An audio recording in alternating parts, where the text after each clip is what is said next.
Eu sou o Dr. Flávio Salatino, cardiologista, e hoje vamos apresentar as dúvidas mais frequentes em nutrição.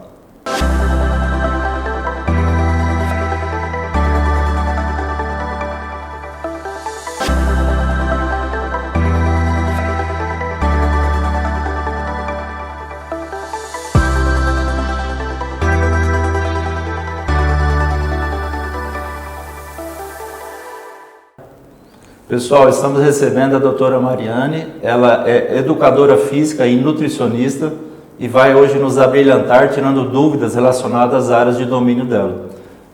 Tudo bem, Mariane? Tudo bem, boa noite, obrigada pelo convite. Obrigado você pela participação e de tomar o seu tempo aí para poder nos ajudar.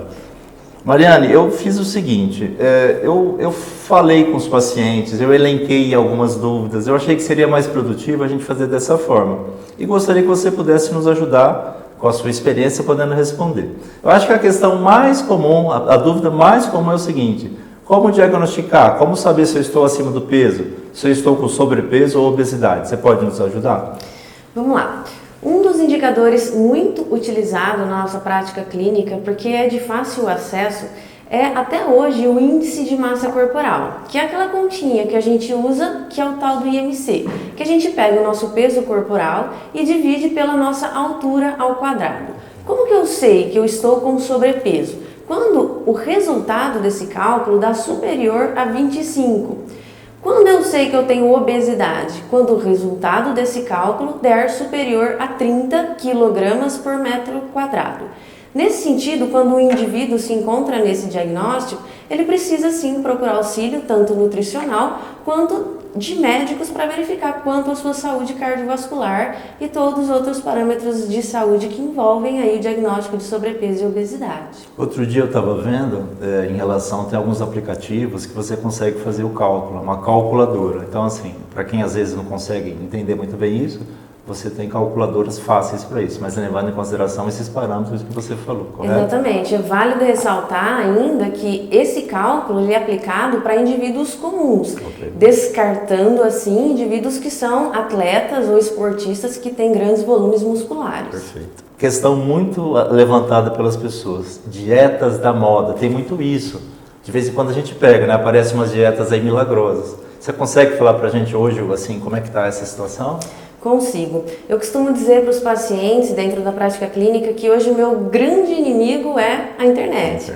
Justamente porque hoje em dia se lança muita informação, muitas vezes erradas, acerca de emagrecimento.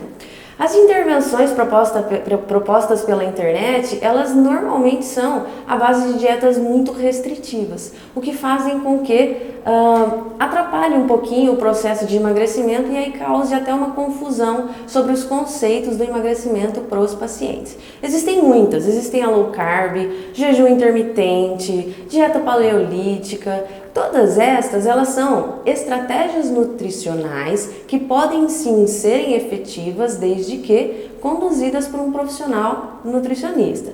À medida que a gente utiliza essas estratégias, o profissional conduzindo, respeitando a individualidade do paciente, pode sim colher resultados, mas tudo vai depender da condição clínica e estado de saúde de cada um dos pacientes. Você há de convir comigo que o ideal é sentar aqui e falar com a nutricionista, né? Essa história de pegar dieta na internet não tem a individualização, né?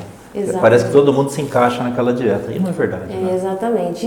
Essa é a nossa grande dificuldade, porque os defensores dessas práticas, eles defendem como sendo um estilo de vida aquela conduta, e não é bem assim, são muitos fatores envolvidos, que compete ao nutricionista analisar. Exatamente. De um tempo atrás, falava-se muito do ovo, vilão, e parece que agora ele não é tão vilão quanto se falava. Como é que está a situação atual do ovo? Ele também é um alimento que merece destaque. Nós, na prática clínica, usamos muito, porque é um alimento muito importante em nutriente, tanto em proteínas, tanto em gorduras boas. No entanto, no passado, ele foi tido como um grande vilão no aumento do colesterol. Isso caiu por terra há algum tempo, mas eu costumo dizer que a gente precisa levar em consideração aspectos individuais. Por exemplo, se eu tenho um paciente que tem um problema familiar de colesterol, esse indivíduo ele já tem uma elevação importante no colesterol. Nesse sentido, eu preciso prestar atenção no colesterol dietético, senão eu posso aumentar sim o colesterol dele.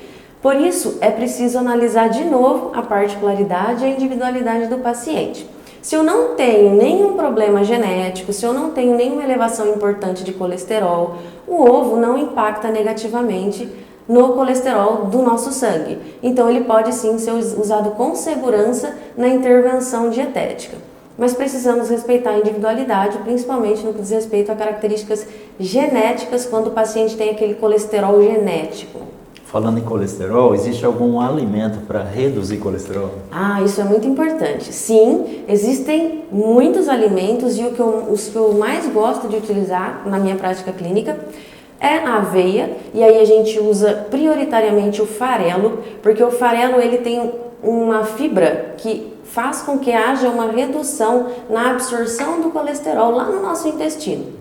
Enquanto que outro alimento que eu gosto muito de utilizar é a soja, porque ela tem um componente que a partir do seu metabolismo vai agir lá no nosso fígado, favorecendo a regulação do colesterol. Então são dois alimentos com potenciais diferentes que podem sim cumprir papel importante na redução do colesterol.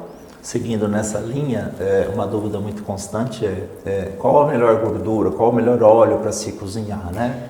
Existem muitas discussões acerca deste tema na internet, nas redes sociais. Uma das grandes discussões eu não posso aquecer o azeite, porque o azeite satura, porque o azeite cria compostos tóxicos que fazem com que desencadeie até a ocorrência de cânceres, etc. e tal. No entanto, este conceito, essa afirmação também já caiu por terra há algum tempo e as pessoas ainda têm este conceito. Qual é o melhor óleo para cozinhar? Costumo dizer que azeite virgem. Qual é o melhor óleo para temperar salada? Azeite extra virgem. O azeite virgem, ele suporta um pouquinho mais de temperaturas aumentadas. Enquanto que o extra virgem, ele pode ser utilizado na preparação de saladas, porque ele já não tolera tanto assim temperaturas aumentadas. Gordura saturada. Posso usar gordura de porco para cozinhar? Também existe uma discussão sobre esse tema. No entanto, gordura de porco é uma gordura saturada, o que pode impactar negativamente na saúde do indivíduo, principalmente se ele for sedentário, porque quem é sedentário não usa tanto a gordura como fonte de energia com o exercício físico. Sendo assim, pode ser prejudicial para a saúde dele. Você pode assim deixar mais claro, assim, eu entendi muito bem, mas assim, eu posso usar então banha de porco. Acho que a questão é quantidade. E levar muito em consideração o meu perfil, quer dizer, se eu tenho colesterol, é isso que você quis dizer. Exatamente. Correto? Existem duas recomendações quando a gente fala de quantidade. Se o paciente ele tem doença cardiovascular, a gente tem uma recomendação a ser seguida que é até 7% do valor calórico total que ele consome. Então sim, pode, desde que calculado por um nutricionista. Se eu não tenho problemas cardiovasculares, eu posso consumir até 10% do meu valor calórico total de gordura saturada. Isso está lá nas nossas diretrizes de saúde. Então, sim, pode, nenhum alimento é vilão, nenhum alimento é proibido, desde que ele esteja respeitando as particularidades de necessidade do indivíduo, que isso está relacionado também à prática de exercício físico. Mais uma vez, estamos falando o quê? De individualização, né? Cada caso é um caso. Exatamente. Há uma questão muito também perguntada, e eu tenho às vezes as minhas dúvidas como cardiologista. Posso tomar líquido durante as refeições? Isso vai mudar alguma coisa? Impacta em alguma coisa? Quando a gente fala de ingestão de líquido após a refeição, o grande problema da ingestão hídrica depois de consumir um alimento é que a gente dilui o ácido do nosso estômago. O nosso estômago tem um ácido que chama ácido clorídrico e esse ácido ele é diluído e pode atrapalhar o processo digestivo. Da mesma maneira que o ácido é diluído, a gente também pode diluir enzimas digestivas que estão ali presentes para digerir, para quebrar o alimento, para ele ser eliminado e digerido da melhor maneira possível. Se eu tomo muito líquido junto do alimento, eu diluo todos esses componentes ali do meu estômago, o que pode atrapalhar a absorção, a digestão de muitos nutrientes. Pessoas que têm problemas digestivos, por exemplo, podem sim colher resultados negativos da ingestão de água ou qualquer outro líquido junto da refeição. Nessa linha ainda, por exemplo, refrigerantes, né? As pessoas usam muito isso. E esses que têm cafeína também interferem, né? Exatamente. E pensando nesse detalhe sobre consumir refrigerantes, quando a gente toma um refrigerante, muitos deles têm cafeína na composição. Suponhamos que o meu paciente tem um problema de anemia. Se eu tomo um refrigerante fonte de cafeína imediatamente após a refeição, eu atrapalho a absorção de ferro. Eu posso piorar o quadro de anemia do meu paciente. Sal de cozinha, existe o melhor? Existe quantidade? Como é que a gente aborda isso? Sim, existem muitos disponíveis no mercado, então tem vários que hoje a população diz que é mais saudável, que é melhor, que prefere consumir sal rosa, sal marinho, existem muitos. No entanto, eu costumo dizer que a gente precisa se preocupar com a quantidade. Quando a gente tem um paciente com problemas cardiovasculares, o consumo excessivo de sal pode aumentar a pressão arterial desse indivíduo. Sendo assim, eu preciso consumir uma concentração pequena, que é de 2 gramas ao dia do componente a ser ingerido. E aí a gente tem algumas estratégias que fazem com que a gente faça a redução no consumo desse componente. Por exemplo, eu posso usar uma quantidade de sal, eu posso usar uma quantidade de ervas naturais e usar essas mesmas proporções e fazer um sal temperado que vai fazer com que o indivíduo consuma menos o sal propriamente dito, fazendo com que ele colha resultados positivos dessa redução. Não existe sal melhor, sal pior. Existe quantidade adequada para o consumo do alimento. Quer dizer, então, que essa história do sal rosa, ele não é também para ser consumido indiscriminadamente, correto? Não, exatamente. Ele tem mais micronutrientes, né? Mas ele não é nenhuma maravilha que eu posso substituir de modo a ser à vontade da minha dieta, porque isso não. Você sabe que gerou-se muito isso, né? A gente observava muito no consultório, o paciente parecia que o sal virou um remédio, né? O sal rosa, né? Não é verdade, né?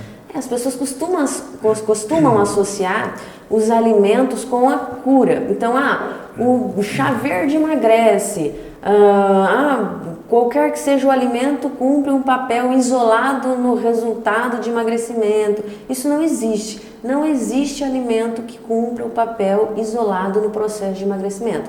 O processo de emagrecimento é um contexto que envolve muitos aspectos. Exercício físico, composição corporal do paciente, estado de saúde que ele se encontra, se ele tem colesterol, se ele tem diabetes, se ele tem qualquer que seja outra doença. Então, todos esses fatores precisam ser considerados. Não existe alimento milagroso. E falando nisso, para quem vai começar ou quem já pratica esporte, existe uma dieta específica para o esportista. E aí que entra o papel da nutricionista, se possível especializada nesse assunto, com formação em educação física. O que você pode falar para a gente sobre isso?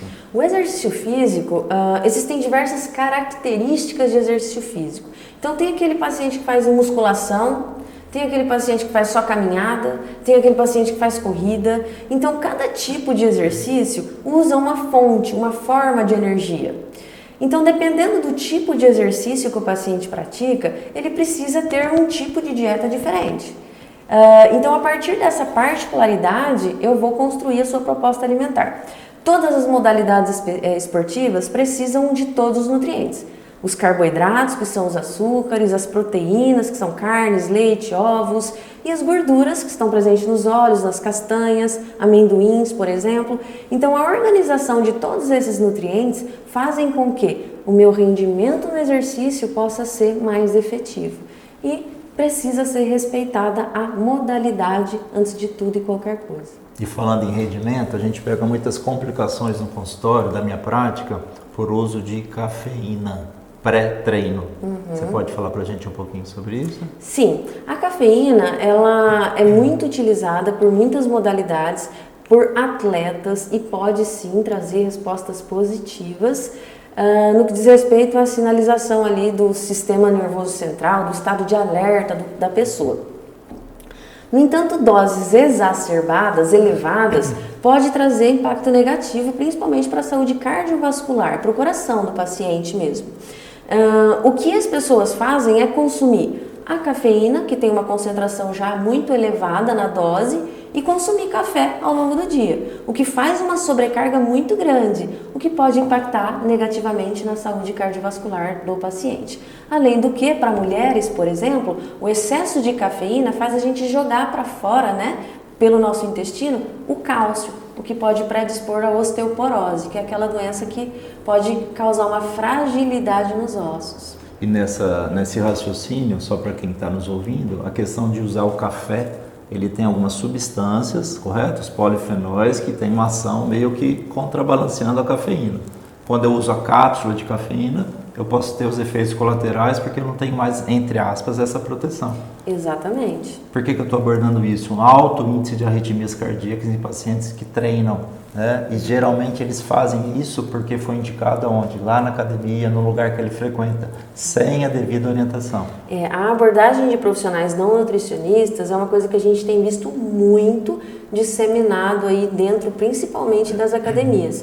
E isso é uma coisa que precisa ser tomada bastante cautela, porque as pessoas podem ter problemas que podem desencadear até infartos ou consequências mais graves aí para a saúde do indivíduo. E é por isso que nós estamos fazendo esse canal, Mariane, para a gente poder trazer informação correta por profissionais gabaritados, e a gente está aqui nessa ideia. Eu acho assim, foi muito esclarecedor, você tirou muitas dúvidas corriqueiras das pessoas, que às vezes elas se usam de computador para buscar, em vez de buscar o profissional. Então, assim, na minha opinião, ficou muito claro o seguinte: sempre procurar um profissional especializado, né? Agradeço. Você quer fazer alguma consideração final? Eu quero agradecer o convite. Eu acho muito significativo e relevante essa sua abordagem. Expor esses tipos de informações para o paciente é muito importante, porque a mídia está repleta de informações erradas acerca da nutrição. A nutrição é uma ciência muito séria, muito importante, e eu costumo dizer que hoje a área da saúde ela está muito envolvida com a nutrição. Então os médicos estão trabalhando em associação à nutrição. Você, quanto cardiologista, você sabe que, por exemplo, se eu tenho um paciente que ele está com excesso de peso e ele está com uma discreta elevação de pressão arterial, você, quanto médico, provavelmente não vai medicá-lo. Vai lançar o paciente para abordagem nutricional, porque se eu baixar o peso dele, provavelmente ele não necessite de intervenção medicamentosa. Então, essa conduta de trabalho integrada, eu acho que hoje é muito importante para o paciente, porque à medida que o paciente evolui no seu estado de saúde por meio de uma alimentação adequada, pode ser que suas dosagens de medicamentos sejam reduzidas ou até mesmo o médico ter a autonomia de excluir o medicamento da vida do paciente. Perfeito. Isso é muito comum na nossa prática, tá? Paciente com níveis de colesterol, de glicose, hipertensão, que com mudança de estilo de vida a gente consegue tirar ou nem entrar com medicamento. Mariane, muito obrigado pela sua disponibilidade. Espero poder contar com você em outras oportunidades. Muito obrigada e até a próxima. Estarei à disposição sempre que precisar. Obrigado.